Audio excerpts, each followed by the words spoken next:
Hey, everybody. Welcome back to the weekly immigration news recap, where we break down what changed in U.S. immigration this week and what signals came from the Trump administration that could impact your immigration situation if you're a foreign national, or your client strategy if you're an immigration practitioner. Today is Thursday, December 11th. It's about 10:36 a.m.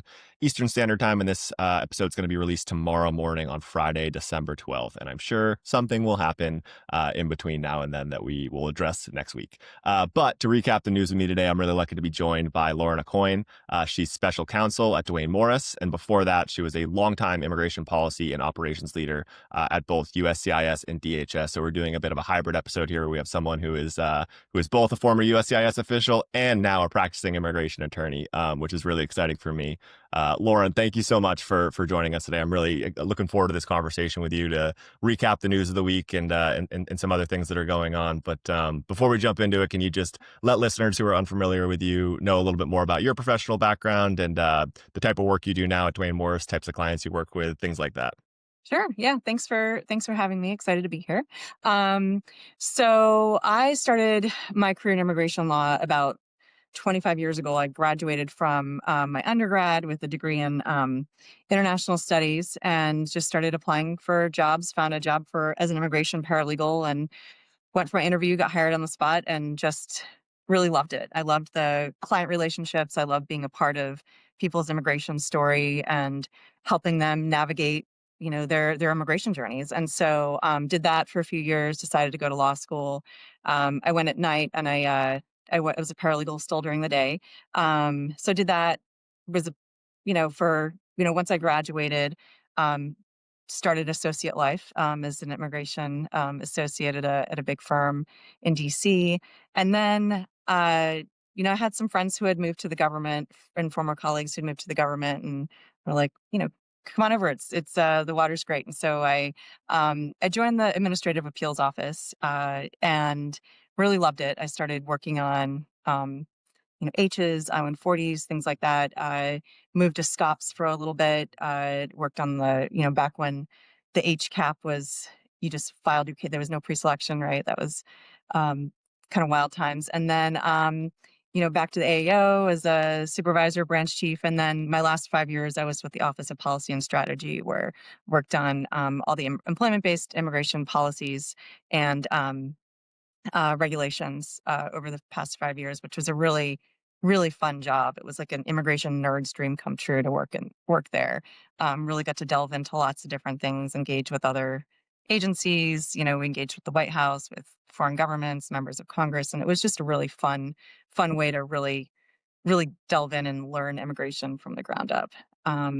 So earlier this year, I left the government and rejoined Duane Morris. I was at Duane Morris for a year before I joined the government as special counsel. I'm in the DC office. About half of my practice it's all employment based, but half of it is nonprofits. A lot of them are cap exempt, which is a really lovely way to attract and retain talent. And then about the other half is just a bunch of different types of industries, clients of all different sizes. We work with in the healthcare industry, tech, finance, education. We also do some I-9 auditing. So it's a little bit of everything. I really like having a lot of things going on at the same time. I've always sort of had that both in the government and private practice. I really thrive on lots of different things going on at once. And it's been a really great transition.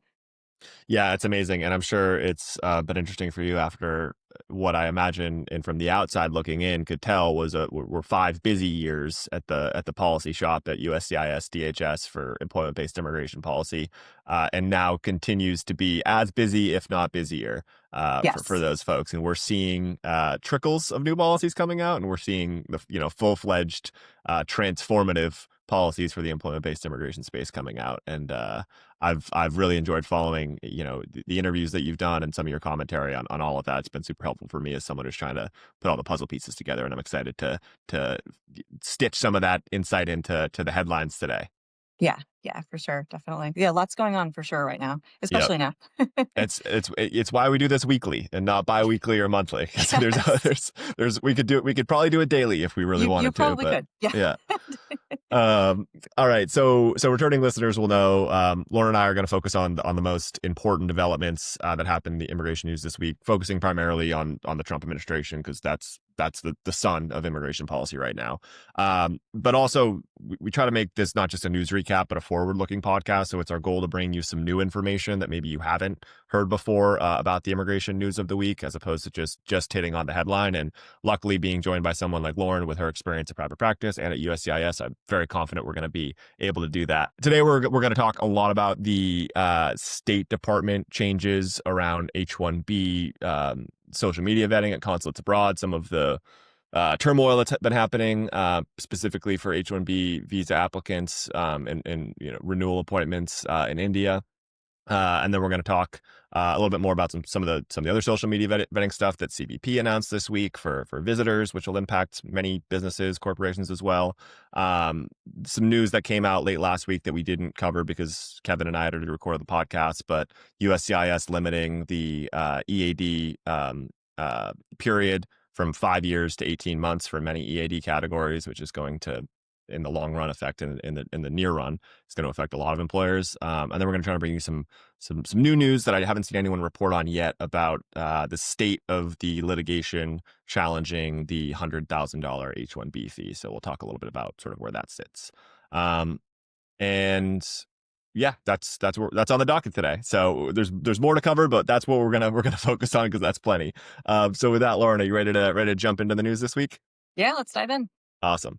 Okay, as we mentioned before, and for those who are just looking at the screen, or for those who are viewing, you can see the screen. And for those who are just listening, I'll as always put the link to the articles that we referenced today in the show notes, so you can go and read them yourself. But our friend Andrew Krabaum over at Bloomberg Law last Thursday afternoon reported the State Department announcements that they were going to be expanding social media vetting procedures that they had implemented for F&J applicants back in the spring and caused all sorts of disruption, including a 20-plus day pause on new visa appointments being scheduled. They're going to expand that to H-1B workers who are applying for visas overseas and to their H-4 spouses as well. So that news came out late last week, and then throughout the course of this week, and again, another article from Andrew Krabaum sort of encapsulating it all. There's been a lot of chatter from practitioners, from individual applicants, sharing their experiences of having their H-1B visa appointments that are scheduled for this month being moved, and just a lot of sort of chaos around scheduling and actually having and executing H-1B appointments at consulates in India in particular. So Lauren, I know when we were talking, we were DMing yesterday, you said that this has sort of been the number one thing on your plate for your clients this week. Do you want to talk a little bit about how this news, how these changes from the State Department over the last couple of days have been impacting your corporate clients, and sort of how you've been advising them on the path forward with what we know? Yeah, so it's been a challenge. I mean, this is the time of year where a lot of people are traveling, right? Their kids are out of school, or this workload slows down. Holidays, they want to travel home, and they need a visa to come back. And what we're seeing, like even this week, is folks going in for the biometrics appointment, only to be told that their visa appointment that they thought they had next week is not until the spring. And so that's really challenging. This is a tough time. Not a lot of notice that folks are getting on this. Generally, we're advising our clients, and don't travel unless you have to, right? Like, we all need to live our lives, and if you need to go home to see a sick family member or something going on, then that's something to you've got to go do that, have that travel. But if you have a choice between a meeting that can be over Zoom or go in person, maybe choose the Zoom option right now, and not take the risk of going in and getting stuck, because that is a real risk right now. That folks going home, especially to India, to get the visa stamps, that they could be there for quite a while. Yeah, and that's a really great point about how the timing of this, similar to what we saw with back in the spring with the timing of the social media vetting for students in particular, and the pause in appointments was extremely disruptive, because May, June, July is when a lot of F1 students have their appointments or need to get their appointments in order to get Right. their visa to start school in the fall. Similarly for H-1Bs here, I'll share this. This is from a Immigration Insider session that we did back in September with Travis Fearbacher, former U.S. consular officer himself, and he now advises folks on consular appointments. But I had pulled the data on H-1B visa issuances that the State Department used to publish monthly. They don't publish it monthly anymore, so we don't have any new data since May 2025. But they Hmm. used to publish monthly the number of issuances by consulate and by visa type. And as you can see, December is the most popular month by far for Yeah. visa issuances, as you just said anecdotally as well. In Chennai, same thing, right? Yeah. December is when most folks, for obvious reasons, are returning back for maybe a personal trip, and they at the same time they do their visa appointment. And the timing of this is particularly disruptive because of that. Yeah. Um, I wanted to just sort of dive into the overall push by the Trump administration to do social media vetting, and maybe draw from your time and experience at USCIS too, as somebody who really has adjudicated H-1B applications and knows what goes into that process from the government side. Um, I think it hasn't been formally announced yet, but I think it's very likely that like social media vetting is going to become a part of any you know immigration touch that an individual has with the government, being coming to the U.S. as a visitor, or applying for an H-1B or applying for any other visa type.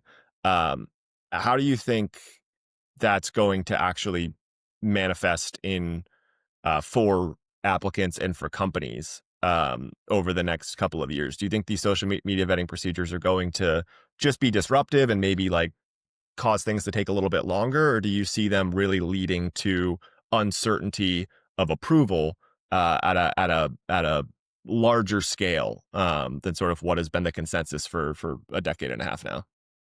It's a really hard question to answer. When I was at USCIS, we weren't really allowed to use social media in our adjudications. We weren't allowed to. So this is new. In terms of, so I don't know. I don't, not sure I can really give a full answer on what that could look like. What we're telling clients though is to make sure your travel history align. Everything in your social media has to align with what you're telling USCIS. Your travel history, your work history, that kind of stuff. You need to make sure that all lines up, because if they're going to be looking at that, but you're yet in a petition, you're saying that you were doing other things at the same time, that's going to be an inconsistency that could cause a problem. But in terms of what this looks like going forward, I don't know. I would imagine it would probably slow. It could cause some complications. It could slow things down a little bit. But it's so new that how this is going to play out in real life, I don't know. I mean, right, we're just seeing right now just the delays with the embassies, and that's just Yeah. being very difficult for everyone. So, as it rolls out even longer, I can only imagine more delays. But I think we'll have to wait and see what that ultimately looks like. The corporate global mobility teams that you talk with and work with, obviously, like if they had some teams are super organized and have like a bible basically for what their program's policies are, Hmm. with every t crossed and every I dotted, um and trying to update those policy manuals is incredibly difficult with the pace of change under this administration. But from the folks that you've been working with and talking with, like the concern over their sponsored employees social media presence, is that something that they're starting to fold into their policies and how they advise their employees, or is it not high enough up on the priority scale right now that it's making a dent? Honestly, I think right now, the $100,000 fee is really taking up all the oxygen in the Yeah. room. So the social media stuff is really just starting. We're just starting to talk to clients about it this week. It is new. It is so new that it's like something that is coming. Yes, for sure. For policies and making sure that um, everyone is on board and understands what the requirements are. But we it's there's so much that's happening right now that it's really the $100,000 fee is the big thing for all of our H-1B Yeah. clients. So that's where everything is. A lot of the attention is going at the moment. Yeah, maybe we can jump ahead to that because and it's that I'm glad you sort of said that because it's a question I try to ask a lot of the practitioners who come on this podcast weekly is like there's so much going on. We're talking Mhm. about some of the headlines from this week, but like what are the real Right. priorities for your clients? And yeah, the $100,000 fee is what it seems to be the most popular answer for corporate mobility for obvious reasons. It's the most Yeah. expensive, so or Oh, most yeah. potentially Absolutely. expensive. Absolutely. Um, Yeah. so one thing we were going to share, we were talking about it a little bit before we started recording, is I didn't attend the call, but I had heard from folks who did that the U.S. Chamber of Commerce held a stakeholder meeting on Monday to give members and other stakeholders an update on their litigation challenging the $100,000 H-1B fee. And the takeaway from that meeting, from what I've heard, is that the chamber does expect and is confident that a judge will grant their members, which is really important, an injunction on the $100,000 or having to pay the $100,000 fee, a temporary injunction. And that could come this month. It could come in early January, but it's coming pretty soon. Oh, wow. And an important aspect of that, Lauren, obviously, is like it's just the chamber's members who would not be subject to the $100,000 fee going into a very important time of year, the H-1B cap season. Um, there's other litigation against $100,000 fee with other groups. And I don't have any information on the timeline or progress of those. But that's something that obviously I think every company and immigration practitioner is watching very, very closely. Um, I am curious from your point of view, I guess to start just on the client side, like how your clients are thinking about the $100,000 fee going forward, and in particular, if they're planning any differently for the upcoming H-1B cap season as a result of who the $100,000 fee would impact. Which for folks who don't know, uh, it's mainly individuals who would file with consular notification who are outside of the U.S. to get their H-1B. Right. Right. So, yeah, I mean, I've got a lot of cap exempt clients, and so it Right. impacts them now, right? So, like, they hire all year and are able to bring folks in, and that's hurting them, right? Like, they are not able to hire the people that they need to. A lot of them are working in medically underserved areas. They really need these workers, and that's definitely having an issue because they're not going to pay this $100,000 fee for the cap. I think a lot of folks are just really waiting to see what this litigation looks like, how this turns out, and if there's going to be any hope with an injunction coming through. But otherwise, yeah, a lot of them, they're either, if you can find a student who's graduating or someone in in H status with another company or another status, then, those are options for them. But I don't I don't foresee many employers paying the $100,000 fee.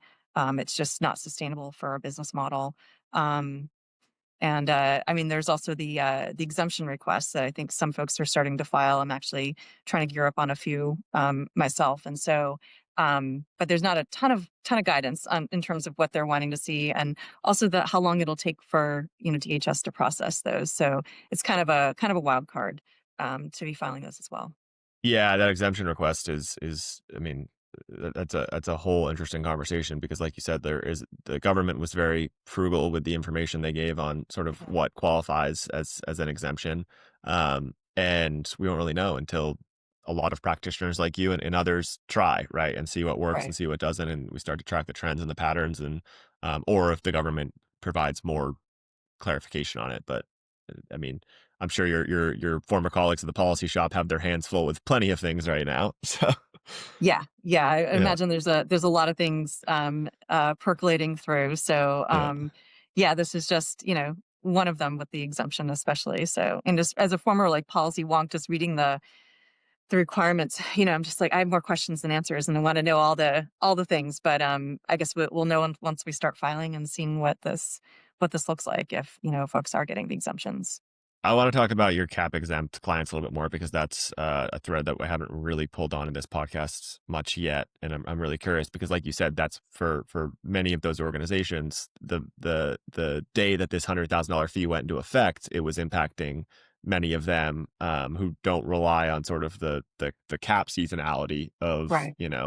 petitions that get filed in May become valid in October, and then that's when that person starts. It's like, no, if you're filing a petition because you need a person to come in a month, Hmm. you need Right. them to come in a month. Is has the $100,000 fee really constricted their ability to look for certain candidates that maybe they wanted to hire, or in some instances, like led them to have to rescind offers or just move away from candidates that they otherwise would have wanted to hire if the looming cloud of this fee and it's the uncertainty around it wasn't, well, shouldn't say uncertainty. Right now, you have to pay it in order to get the H-1B. Right. Right. How have sort of they've been handling that in the last couple of months?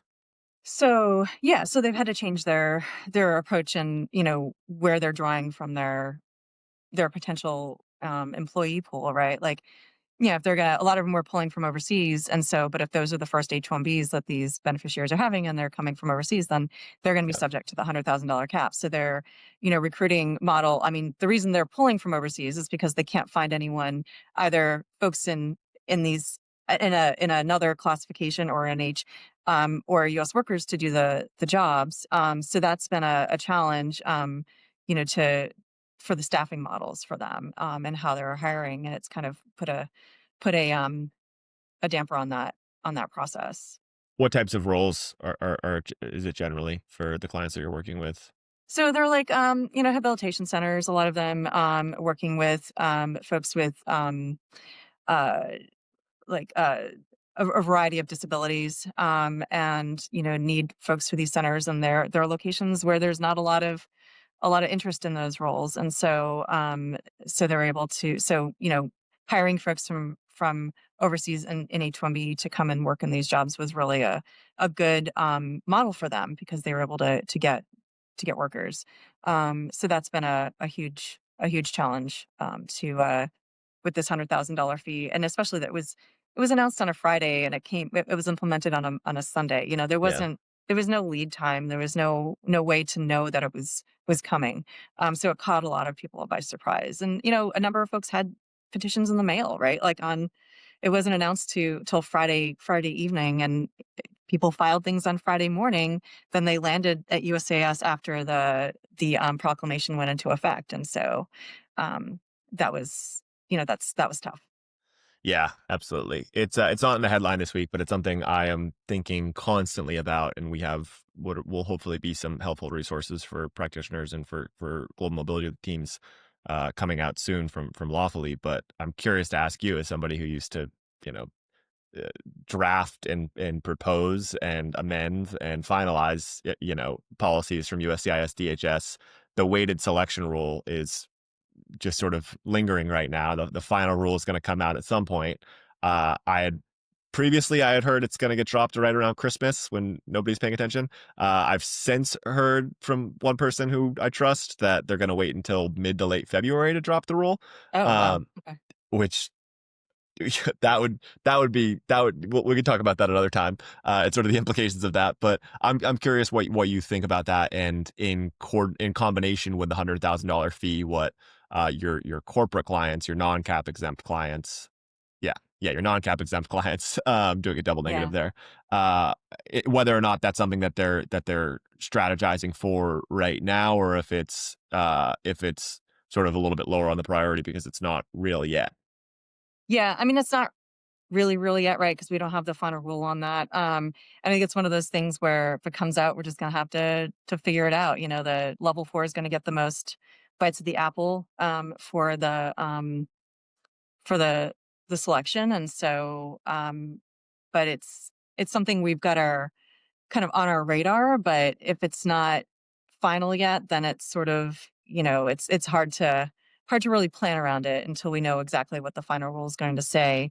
I mean, I think we have a good sense with the Yeah. NPRM that came out, but it's definitely something that we're thinking about, but not something that we can truly strategize on, because we don't have timing yet. We don't have, it's not clear that I don't know that there are systems in place with USAS to implement this yet, or how this would work. So if I'm assuming they want it to happen for the next cap season, but I'd be curious to see, if everything's set up and ready to go. So uh, I'm just gonna wait and see what happens. And sort of, it's in the back of our mind, but it's still kind of seems kind of far out at this point, even though Yeah, it could land yeah, soon. yeah. You feel free to not answer this if you don't want to.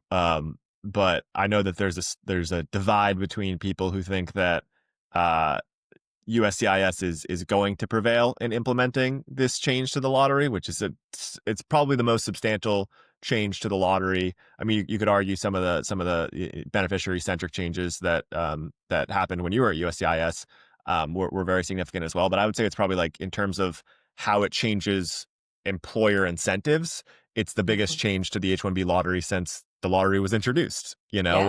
when they were receiving way more than 85,000 applications every year. So there's a lot of folks smart litigators who have successfully, sued the government and won, who I Mm. respect all of that, who think there's no way that this is going to make it through permanently. Litigation will be mounted and it'll get stopped in the courts. I'm on the other side of that, where I think that at this point, like, I think it's almost a guarantee that by next year's H-1B lottery, this rule will be in effect in some capacity. Where do you land on that spectrum? Are you somewhere in the middle, or are you on one side or the other? I don't know. It's yeah, reading the tea leaves, this one's tough. I don't know. I mean, I think that like I think that this is definitely something, they came out of the gate early in this administration, early this year, and it was very clear this was a priority. So I would imagine it would go, I'm just guessing, it would go final, and they would try to implement it for this fiscal year. Any litigation could pump the brakes on that, but I don't know. I don't really have a strong sense as to which way it could go, or a strong, I don't know. Yeah, it's not a I don't have a strong feeling on it either way. Just Fair curious to enough. see where it lands. So sorry, I don't. No, it's okay. That's the more common answer. I'm just one of the few people who's like, since they announced this in the summer, I'm like, I think they're gonna get this one through. I know when you were at USCIS during the first Trump administration, they had a different version of this rule that prioritized higher prevailing wage levels that was blocked, but it was never really blocked on the merits. It was blocked on like administrative issues. Yeah, And I think that rule probably would have had issues, that version of it. But this one, I just think they're gonna sneak through, and I think it's going to be in combination with the threat of the $100,000 fee, regardless of whether or not that hmm, stands up or not. I think it's going to be completely transformative to how employers approach the H-1B lottery. Probably not this year, because like you said, nobody's really going to have time to adjust strategy to it before they right. see what the final rule actually is. But if it stays in place for the coming years, I think it's going to be completely transformative. Yeah, it'll change the H-1Bs quite a bit for sure. Yeah. So So the other story that we want to talk about here was late last week, USCIS announced that um, they're returning to the maximum validity period for EADs, initials and renewals. They're returning it to 18 months from 5 years, which had previously been expanded to. And this impacts a number of EAD categories. It's one of many, I think, policy changes from the administration over the last 11 months or so that has impacted EAD holders in particular. And it's no secret, like, we know from Joseph Edlow himself during a Senate confirmation hearing how he feels about the EAD as a pathway, a work authorization pathway for immigrants in the first place. In a Senate hearing, he talked about removing it for F1 OPT holders. There hasn't been any official movement on that yet, but there's been a lot of policy shifts that have been removing opportunities for EAD holders. Lauren, I'm curious how much a lot of the EAD, a lot of these changes, aren't necessarily impacting current EAD holders immediately. It's impacting new ones. But I mhm, know that many, many, many, corporate mobility programs, especially on the F1 front, but also H4s and some, asylum EAD holders are hiring people or hiring and have employees who are working on these EADs, and those work authorization limits, like with this policy change, are now being limited and moved backwards. Yeah. What's sort of your reaction to this policy and some of the other policies around EADs over the last couple of months, and sort of how that impacts your clients and just the overall corporate landscape as well? Well, I think it's really going to impact ultimately the processing times. The reason that policy was put into place and the reason, we had done the auto extension EAD rule was because the processing times were so long that people were losing work authorization. And it was an economic impact on the employers, right? They're having to either place their employees on some kind of leave or unpaid leave or terminate them. And so it's very disruptive to employers to have to do that because the EADs aren't processed in a timely manner. And so I'm assuming we're just going to have a longer processing time. When we were looking at this stuff at policy and strategy, it was because these processing times were really long. I think it was at some point like over a year to process EADs. And I worry that we're going to end up with that situation again. And employers are going to have to make some decisions and having to terminate these employees because they don't have work authorization, because these EADs are either for valid for a less amount of time or they're not getting that auto extension. So that's a big challenge. I know the other option that a lot of practice. I mean, there's litigating against the policy change itself, but I know a lot of practitioners are also letting their clients know that one option is if an EAD case is stuck in it is processing for too long, you can file individual litigation to try and get that case adjudicated.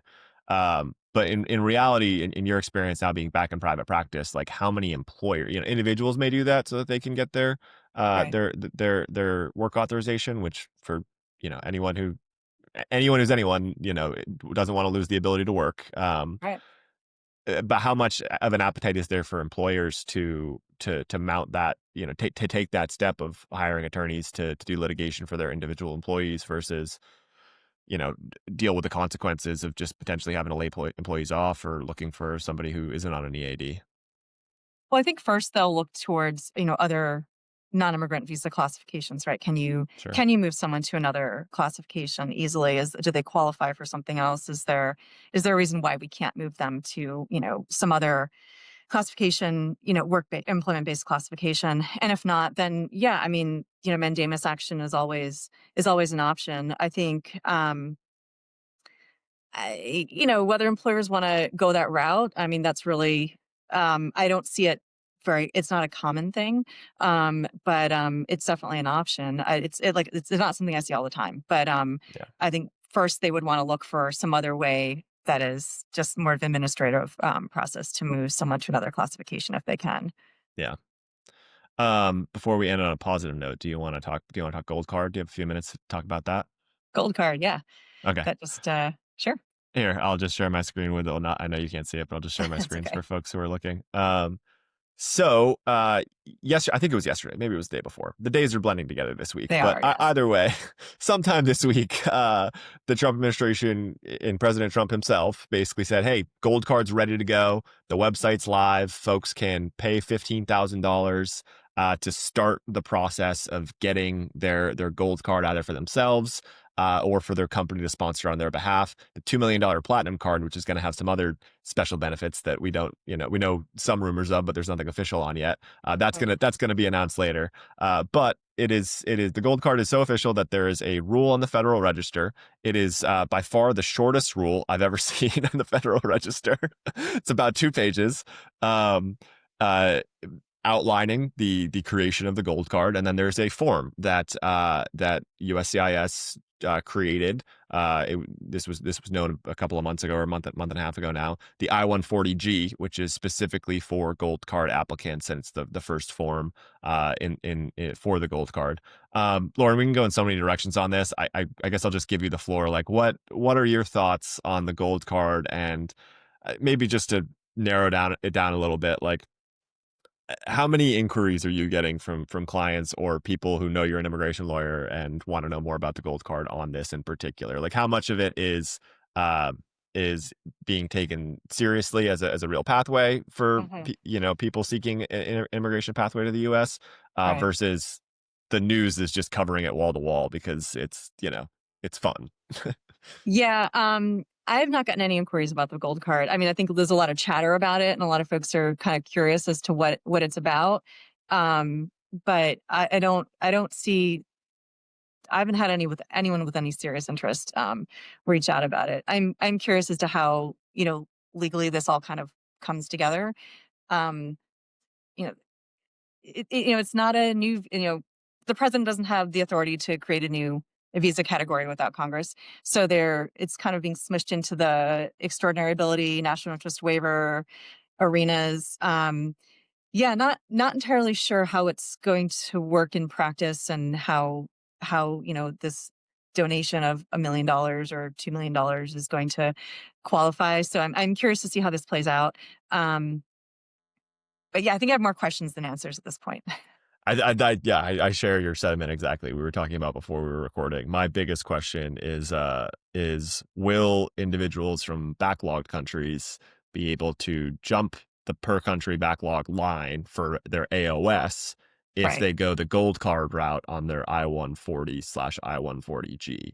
Because one, there's a lot of legal there's potentially a lot of legal issues with that I am not smart enough or don't have the credentials to speak on. But from a market perspective, I think if you're from India or China and you're staring down the barrel of even if you're an EB5, a few years of waiting in the backlog before you can get your AOS and everything that comes with the benefits of getting your AOS, Mhm. this becomes a lot more attractive to you if you can jump the line. Yeah. And I Yeah. think, yeah, It's not clear that they're jumping the line. So that's the other thing. I'm not entirely sure how it's going to play out. That's why I'm like, well, I guess we just have to see what, as people start applying, and where things shake out. But yeah, there are backlogs for several classifications in those categories. So, yeah, again, more questions than answers at this point. yeah. Okay, well, we wanted to end it because with most weeks covering immigration news from the Trump administration, not always. There's a lot of there's always times where there are, and we track it in the data that we have at Lawfully. There are certain case types that are actually processing more quickly, or that we've seen lower RFU rates for, or consistently high approval rates for.